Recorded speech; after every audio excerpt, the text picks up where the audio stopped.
हडपसर सातवाडी प्रभाग आहे, तिथं एक प्रामाणिक काम करणारा भाजपचा नितीन होले म्हणून माणूस होता, त्याला डावललंय. ती जागा शिवसेनेला सोडली, तिथनं आता कुणबीच्या दाखल्यावर एक जण तिथं फॉर्म भरणार आहे. मोहम्मदवाडीमध्ये 30 वर्षापासून भाजपचं काम करणारे जीवन जाधव, त्यांना डावलले आणि कुणबी दाखला काढलेला. आता एक वर्षापूर्वी पक्षामध्ये आलेल्याला तिकीट दिलेलं, एबी फॉर्म दिला पहाटे. पिंपरी चिंचवडमध्ये वेगळं नाही. पिंपरी चिंचवडमध्ये मग ते महेश लांडगे असतील, लक्ष्मण जगताप असतील, काटे असतील, यांनी काय केलंय?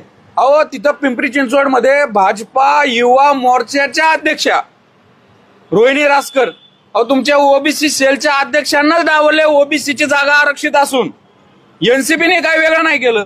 विशाल जाधव म्हणून आमचा भटक्यांचा एक चांगला तिथं काम करतो, तो तिथला एनसीपीचा लीगल ओबीसी सेलचा अध्यक्ष, त्याचं तिकीट डावलले, कुणब्याला दिले. म्हणजे तुम्ही फक्त तोंडावर सांगायचं पुरोगामी महाराष्ट्र आहे, आमचं डीएनए ओबीसी आहे, ओबीसी अन्याय होऊन नाही देणार, आणि तुमचे खालचे पदाधिकारी त्यांच्या पै पाहुण्यांना पक्षामध्ये प्रवेश करून घेणार, आमच्या जागा अडपणार. कसला तुम्ही न्याय देता?